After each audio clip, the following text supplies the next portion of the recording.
آپ کو کچھ ہوش آ جائے پھر کوئی بات کرتے ہیں۔ ایک بوڑھا آ کے اس کو مشورہ دینے لگا، کہنے لگا اصل میں بتاؤں ماجرا کیا ہے؟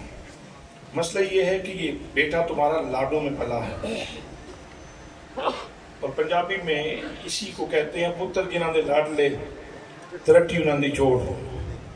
تو یہ لاڈوں میں پلا ہے، ناز و نعم میں پلا ہے، نعمتوں میں پلا ہے، اس نے تلخی دیکھی نہیں، اس نے مصیبت دیکھی نہیں، تو یہ لاڈ نے اس کو خراب کر دیا ہے۔ تو میں تمہیں مشورہ دیتا ہوں، اگر اس نے کوئی ایسی ویسی بات کی ہے تو میں تمہیں مشورہ دیتا ہوں کہ اس بیٹے کو تم کسی کمرے میں بند کر دو، 3 دن کے بعد ایک روٹی جو کی اور 1 لوٹا پانی کا دے دو۔ یہ چند ہی دنوں کی بات ہے، جب زمانے کی تلخی پھیرا لگائے گی اور جب مصیبت کی چکی پھرے گی تو یہ 2-4 دنوں میں اس کا زاویہ نظر ٹھیک ہو جائے گا، اس کی سوچیں ٹھیک ہو جائیں گی، یہ اپنی جگہ پہ آ جائے گا۔ تم اس طرح کرو، اس کو مارو نہیں، اس کو سنبھلنے کا موقع دو۔ سب لوگوں نے تائید کی، بات پاس ہو گئی، نوجوان کو بند کمرے میں رکھا گیا اور باہر سے کنڈی لگا دی گئی۔ لیکن ماں بھی سوچتی ہے کہ کبھی اندر سے آواز آئے اور بیٹا کہے کہ میں معافی مانگتا ہوں۔ باپ کی بھی یہ خواہش تھی کہ بیٹا کہے کہ میں معافی مانگتا ہوں، لیکن بیٹا اندر کمرے میں بند تھا حضرات محترم، لیکن اس کے اندر اجالا ہو چکا تھا، اس کے اندر نور آ چکا تھا، اس کے اندر محبت آ چکی تھی۔ وہ اندر ہی بیٹھ کے روتا تھا، عاشق دا کم رونا دھونا بن رومن نہیں منظوری، دل دوبے بھمیں اکھیاں رومن وچ عشق دے رون ضروری، کوئی تے روندے ندیق دی خاطر کوئی روندے وچ حضوری، آزم عشق وچ رونا پیندا بھمیں وصل ہوئے بھمیں ٹوٹے۔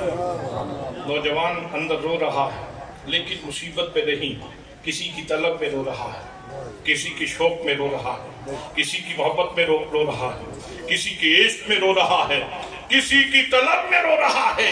اقبال قلندر لاہوری نے یہی تو دعا کی تھی، عطا اسلاف کا جذبے دروں کر، شریک زمرائے لا یحزنوں کر، خیرت کی گتھیاں سلجھا چکا میں، میرے مولا مجھے صاحب جنو کر، مجھے صاحب جنو کر۔ میں نے عقل کی باتیں بہت کر لی ہیں، میں نے فلسفے بہت سلجھائے ہیں، اب مجھے اپنا جنون عطا فرما تاکہ میں تڑپوں اور تو مجھے دیکھے۔ حضرات، یہ پہلے کسی کی طرف میلان ہوتا ہے، میلان میں تیزی آتی ہے تو اس کو رغبت کہا جاتا ہے، رغبت میں تیزی آ جائے تو اس کو محبت کہتے ہیں، اور محبت میں شدت آ جائے تو اس کو عشق کہا جاتا ہے، اور عشق میں جنانی آ جائے تو اس کو جنون کہتے ہیں۔ اقبال کہتے ہیں میرے اللہ، میں میلان کا سوالی نہیں ہوں، میں رغبت کا سوالی نہیں ہوں، میں محبت کا سوالی نہیں ہوں، میں عشق کا سوالی نہیں ہوں، مجھے جنون عطا فرما، جنون میں چلوں تو مجھے دیکھے۔ اس عاشق کو بند کمرے میں کسی کا جنون تھا، وہ تڑپ رہا تھا، ماں انتظار کر رہی تھی اندر سے آواز آئے گی، باپ انتظار کر رہا تھا اندر سے آواز آئے گی بیٹا معذرت کرے گا۔ حضرات محترم، ایک دن نوجوان کا ضبط کا بندھن ٹوٹا اور اس نے کہا الہی یہ سختیاں، میں نے کوئی جرم تو نہیں کیا، میں تو تیرے نبی کا عاشق ہوں، تو مہربانی فرما۔ یہ جو روٹی رکھتے ہیں یہ میں ان کی روٹی نہیں، میں تیری روٹی کھانا چاہتا ہوں، میں ان کا پانی نہیں، میں تیرا پانی پینا چاہتا ہوں، میں ان کے دیے کا محتاج نہیں، میں تیرا دیا اس کی روشنی میں رہنا چاہتا ہوں۔ حضرات محترم، پھر منظرنامہ کیا ہوا جب حباب نے یہ جملے اپنے رب کی بارگاہ میں پیش کر دیے؟ پھر ہوتا کیا تھا؟ رکھنے والے تو 2 کی روٹی رکھتے تھے، متبادل اس کو جنت کی روٹی ملتی تھی۔ رکھنے والے تو اس زمین کا پانی رکھتے تھے لیکن اس کو جنت کا پانی ملتا تھا، اور کمرہ روشن ہو گیا۔ ایک دن وفور عشق سے صدا بلند ہوئی، چیخ نکلی نوجوان کی، والدہ سمجھی شاید تیر نشانے پہ لگ گیا ہے، بڑے دنوں کے بعد آج اس کی آواز نکلی ہے۔ اس نے خامن کو بلایا، کہا بیٹا اندر کچھ بول رہا ہے، اس کی آواز آ رہی ہے، پتہ کیا جائے، لگتا ہے وہ کہیں توبہ کے قریب پہنچ چکا ہے۔ حضرات محترم، والدہ کنڈی کھولی، اندر چھانک کے کہنے لگا، ہاں بیٹا کچھ زاویہ نظر درست ہوا ہے، کچھ سوچیں ٹھکانے پہ آئی ہیں، کچھ سوچیں بدلی ہیں۔ کہنے لگا، والد کہنے لگا، بھوک لگی ہوگی نا، یہ بھوک بہت بڑی چیز ہے، یہ بندے کو تڑپا کے رکھ دیتی ہے اور بدل کے رکھ دیتی ہے۔ پیاس لگی ہوگی نا، اس لیے چیخیں نکل رہی ہیں۔ اس نے کہا، ابا جان سخت بھوک لگی ہے، سخت پیاسا ہوں۔ ہاں بیٹا، کھانے کا انتظام بھی ہو جائے گا، پینے کا انتظام بھی ہو جائے گا، پانی بھی مل جائے گا، روٹی بھی مل جائے گی، بس اپنے دھرم پہ آ جاؤ، اپنے مذہب پہ آ جاؤ۔ کہنے لگا، ابا جان آپ ابھی تک اپنی ضد پہ ہیں، آپ بات سمجھے نہیں، مجھے پانی کی پیاس نہیں ہے، مجھے محمد مصطفیٰ کے دیدار کی پیاس ہے، مجھے روٹی کی بھوک نہیں ہے، مجھے تو ان کے نینن کی بھوک ہے، ان کے رخ بدوہا کی بھوک ہے، مجھے تو ان کے رخ تابہ کی بھوک ہے، میں تو ان کی زلف پیچاں کا اسیر ہوں۔ میں تو یہ چاہتا ہوں کہ کب میری زندگی میں وہ لمحات آئیں گے جب ان کے روبرو بیٹھوں گا اور ان کی زیارت کروں گا۔ مجھے تو یہی بھوک ہے، مجھے تو یہی پیاس ہے۔ والد نے پھر غصے سے دروازے کو بند کر دیا۔ چند دنوں کے بعد خبر آئی کہ حضرت محمد مصطفیٰ صلی اللہ علیہ وآلہ وسلم پیغمبر آخر الزمان نے مکہ المکرمہ سے ہجرت فرمائی ہے اور مدینہ طیبہ میں آ گئے۔ تو جس جگہ پہ جلبیب اور حبحاب رہا کرتے تھے، یہ جگہ نسبتاً مکہ المکرمہ سے دور تھی اور مدینہ طیبہ کے قریب تھی۔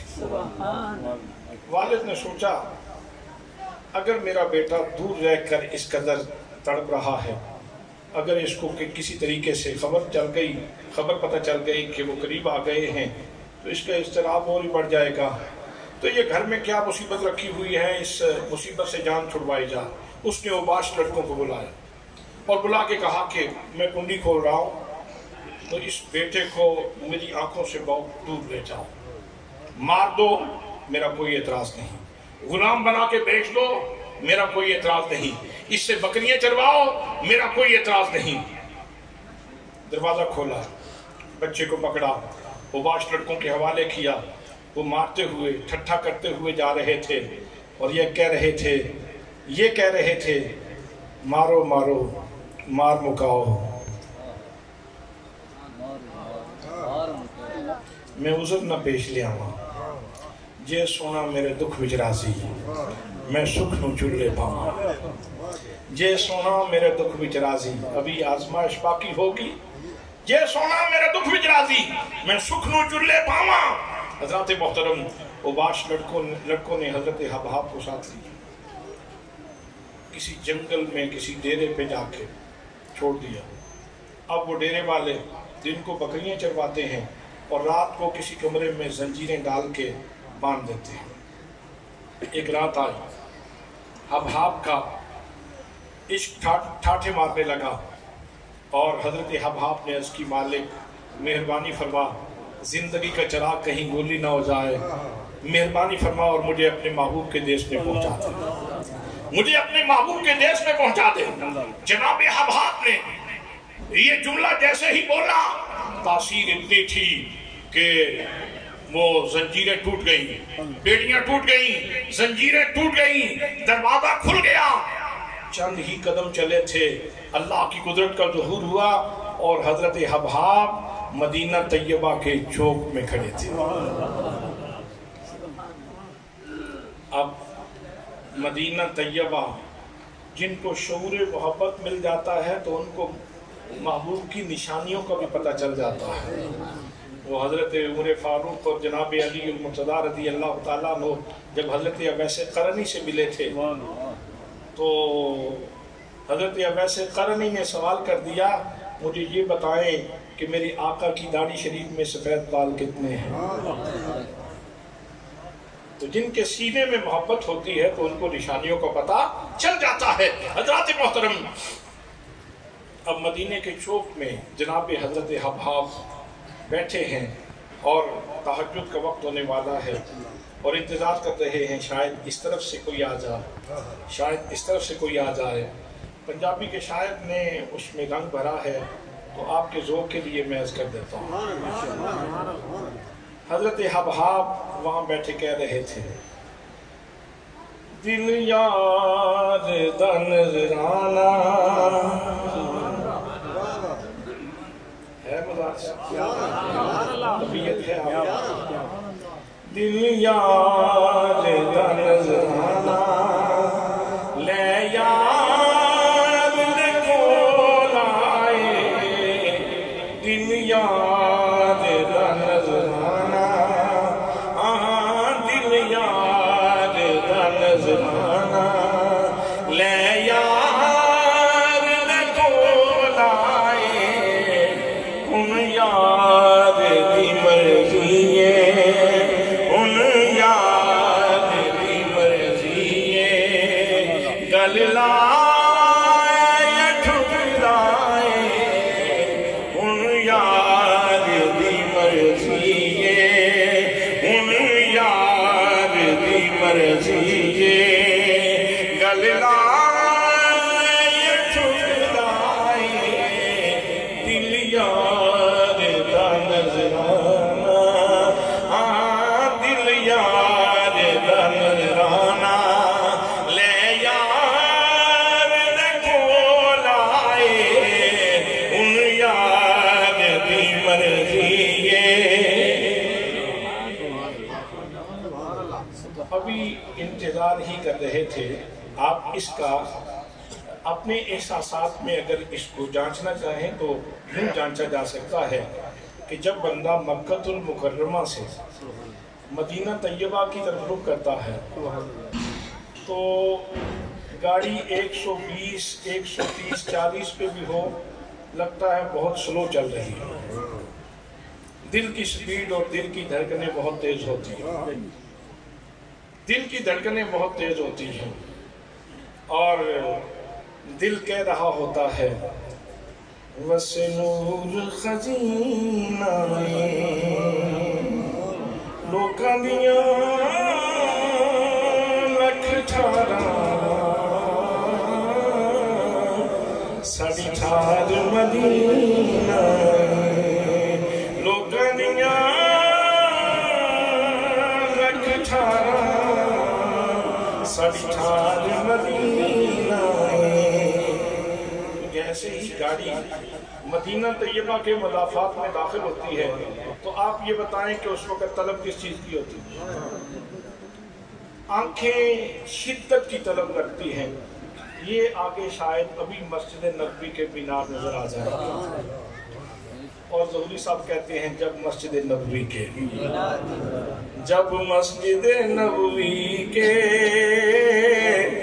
مینار نظر آئے، اللہ کی رحمت کے آسان نظر آئے، بس ایک طلب ہوتی ہے کہ مینار نظر آئیں گے کہ حضور کا گنبد خضرا نظر آئے گا۔ حضرات محترم، لیکن یہ جو چوک میں بیٹھا ہے یہ مینار کی طلب میں نہیں تھا، یہ دیدار کی طلب میں تھا، یہ سرکار کی طلب میں تھا۔ حضرات محترم،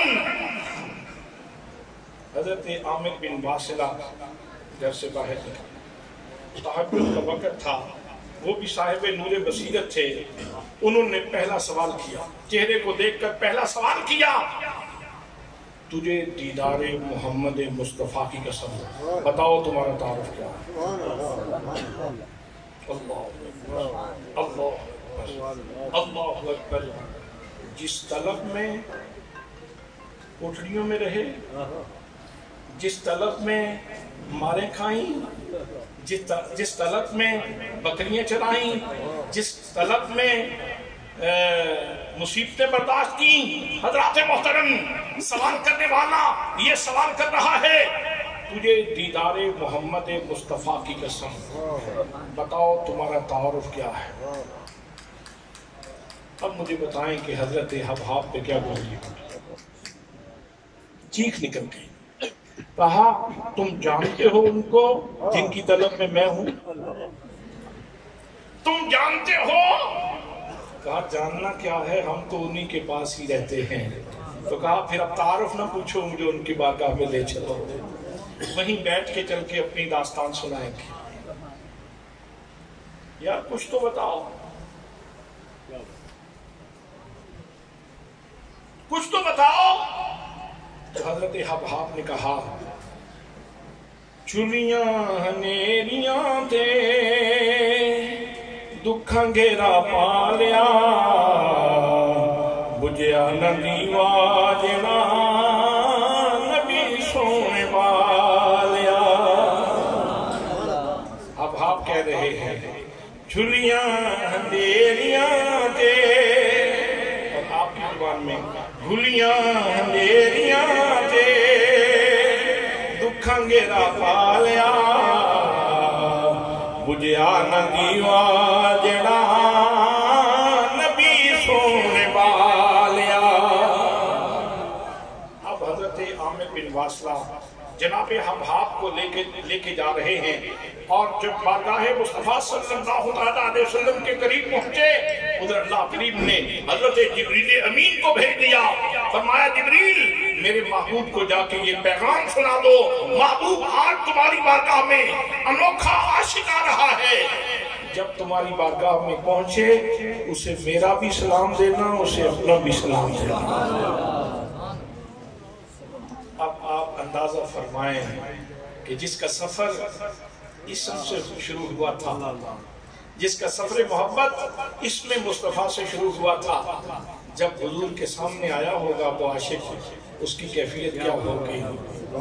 اب جب میرے آقا نے سینے سے لگایا، سبحان اللہ، سینے سے لگا کے اللہ کا سلام پہنچایا، اپنی طرف سے سلام نچھاور کیا، تو اب وہ کیا کہہ رہے تھے؟ وہ کہتے ہیں میں لج پالا دے لڑ لگیاں میرے تھوپن۔ آپ ذرا ٹھہر کے پڑھیں، ٹھہر کے پڑھیں۔ میں لج پالا دے لڑ لگیاں میرے تھوپن، پرے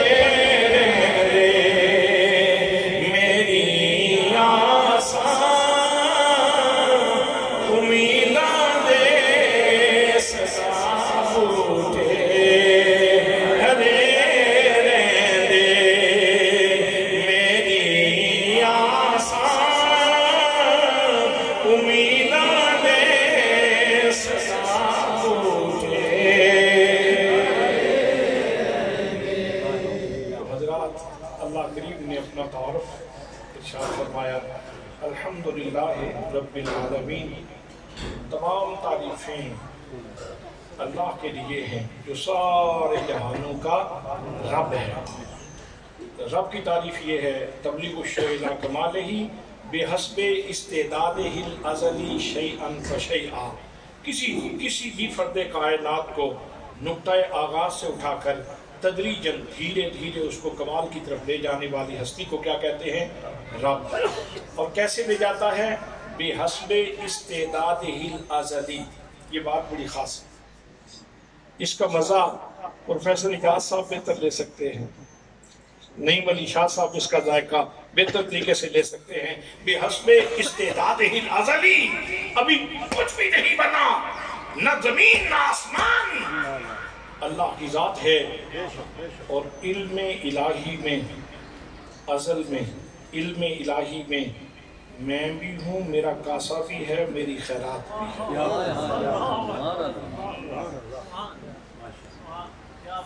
تو جس کو اللہ نے بھیجنا تھا، بنانا تھا، اس کا ظرف بھی اللہ کے علم میں ہے، اس کا کاسا بھی اللہ کے علم میں ہے، اور اس کو جو خیرات ملنی تھی وہ بھی اللہ کے علم میں ہے۔ تو تدریجاً کمال کی طرف لے جاتا ہے بحسب استعدادہ الازلی شیئا فشیئا۔ حضرات محترم جسم کو پالے تو اس میں بھی اس کی کئی قدرتیں اور کئی حکمتیں، اور کہاں کہاں سے گزار کے پانی کی بوند سے اٹھایا، کرم سہارا دیتا ہے تو آگے بات چلتی ہے، وگرنہ داستان یہیں پہ ختم ہو جائے۔ خون بنایا، کرم سہارا دیتا ہے تو بات آگے چلتی ہے، وگرنہ داستان یہیں پہ ختم ہو جائے۔ بوٹی بنائی، کرم سہارا دیتا ہے تو بات آگے چلتی ہے، وگرنہ داستان یہیں پہ ختم ہو جائے۔ بوٹی کے اوپر نقش و نگار کیے، کرم سہارا دیتا ہے تو بات آگے چلتی ہے، وگرنہ داستان یہیں پہ ختم ہو جائے۔ اور پھر ڈو ڈالی، کرم سہارا دیتا ہے تو بات آگے چلتی ہے، وگرنہ داستان یہیں پہ ختم ہو جائے۔ اور اس کا کرم یہ ہے کہ ابھی بچہ ماں کے پیٹ سے باہر نہیں آیا تو اس نے غذا کا، لطیف غذا کا اہتمام فرمایا کہ ماں کے سینے کے اوپر دودھ کی 2 نہریں جاری فرما دی۔ یہ اس کے پالنے کا انداز ہے، جسم کو بھی پالتا ہے، روح کو بھی پالتا ہے۔ تو حضرت حباب کے ان کی روح کی پالیدگی اور ان کی روح کو پالنے کا اللہ نے یہ اہتمام فرمایا کہ ایک ڈبیا سے سفر شروع ہوا اور اسم سے جسم تک پہنچ گئے، بات سے ذات تک پہنچ گئے، نور اسمی سے نور جسمی تک پہنچ گئے۔ حضرات محترم، اللہ نے کیا ربط بیان کیا ہے، قد جاءکم من اللہ نور و کتاب مبین۔ لوگوں، تمہارے پاس اللہ کی طرف سے نور بھی آیا ہے اور کتاب بھی آئی ہے۔ کتاب کلام الہی ہے، اور کلام الہی بنفس ہی اس کا بڑا شرف ہے، اس کا بڑا مقام ہے، اس کا بڑا مرتبہ ہے، اس لیے کہ وہ غیر مخلوق ہے۔ کلام نفسی غیر مخلوق ہے تو حضور صلی اللہ تعالیٰ علیہ وسلم سے مخلوق ہے، آپ کی ذات تو مخلوق ہے۔ تو چاہیے تو یہ تھا کہ پہلے کتاب کا ذکر کیا جاتا اور بعد میں نور کا ذکر کیا جاتا، لیکن اللہ نے پہلے نور کا ذکر کیا ہے، بعد میں کتاب کا ذکر کیا ہے، تاکہ یہ ربط قائم رہے اور یہ ترتیب ذہن میں رہے کہ جس نے بھی کتاب تک پہنچنا ہے پہلے نور سے تعلق قائم کرے، پہلے نور سے تعلق قائم کرے۔ جس کا نور سے تعلق قائم ہوگا اس کے لیے کتاب پھر اپنے راز کھولے گی، اور جس کا نور سے تعلق قائم نہیں ہوگا اس کو کتاب کوئی فائدہ نہیں دے سکتی۔ اور اس کی ایک وجہ یہ بھی ہے کہ اللہ نے کتاب یہ مرکوں میں بعد میں آئی ہے، روح یہ قرآن جو ہے نا، قرآن یہ ہماری روح کا رزق ہے، یہ ہماری روح کا رزق ہے۔ اللہ نے اس کو کتابوں میں بعد میں اس کو لوگوں کو توفیق دی ہے کہ کتابوں میں لے آئیں، چمڑے پہ لکھیں اور کپڑے پہ لکھیں، اور مختلف انداز اور مختلف کیفیات میں یہ بعد میں دیکھا گیا ہے۔ سب سے پہلے تو کہا فَإِنَّهُ نَزَّلَهُ عَلَى قَلْبِكَ، خوشبخت امتی، ہم نے تیری غذا، تیری روح کا رزق تختیوں پہ نہیں رکھا جیسے جناب آدم کے ماننے والے کے لیے تھا، ایسے نہیں۔ جناب نوح کے ماننے والے کے لیے جیسے تختی پہ رکھا تھا ایسے نہیں۔ جناب موسیٰ کے ماننے والے کے لیے جیسے تختی پہ رکھا تھا ایسے نہیں۔ جناب عیسیٰ کے ماننے والے کے لیے جیسے تختی پہ رزق رکھا تھا ایسے نہیں۔ ہم نے تمہارا رزق قلب مصطفیٰ میں، قلب منیر میں رکھا ہے۔ سبحان اللہ، سبحان اللہ۔ آپ کی تھکاوٹ اتار دوں، اگر یہاں اس مجلس میں پروفیسر عطاء الحق صاحب ایک بہت بڑا کین، ایک ٹینکی زمزم شریف کی لے آئیں، ایک ایک گلاس آپ کو پلایا جائے تو آپ کیا سمجھتے ہیں؟ کیسے پئیں گے؟ آپ کیسے پئیں گے؟ جی جواب بھی آ سکتا ہے، لے آؤ تو صحیح پھر دیکھیں گے۔ یہ بھی تو جواب آ سکتا ہے، جناب لے آؤ تو صحیح پھر دیکھتے ہیں کس طرح پینا ہے، پھر دس دیں گے کس طرح پینا ہے۔ حضرات آداب یہ ہیں، ایک اس مجلس میں جو سب سے بڑا انسان ہے اس کو جا کے پیالہ پیش کرو گے نا، وہ کہے گا او بیٹا نیڑے ہو میرے، کندھے پہ ہاتھ رکھ سی، گھٹنے میں درد ہے، نماز کرسی پہ بیٹھ کے پڑھتا ہے، لیکن کھڑا ہوگا، کھڑا ہو کے پھر منہ قبلے کی طرف کرے گا اور پھر وہ گلاس منہ سے لگائے گا اور منہ سے لگا کے پھر وہ جب پانی پیے گا، پانی پینے سے پہلے 1000 نیتیں کرے گا کہ میری یہ مصیبت دور ہو جائے، یہ مشکل آسان ہو جائے، یہ معاملہ حل ہو جائے، کتنے سوال اللہ کے دربار میں پیش کرے گا، اس کے بعد جا کے اپنی بات مکمل کرے گا۔ تو حضرات محترم، بابے سے پوچھا بابا جی یہ کیا کر رہے ہو، اتنا تکلف کیوں کیا، اٹھ کے کھڑے کیوں ہوئے، منہ قبلے کی طرف کیوں کیا؟ تو اس نے کہا بیٹا یہ عام پانی نہیں ہے، یہ کلر کہار کا پانی نہیں، یہ وہ پانی ہے جس نے حضرت اسماعیل کے قدموں کے بوسے لیے ہیں۔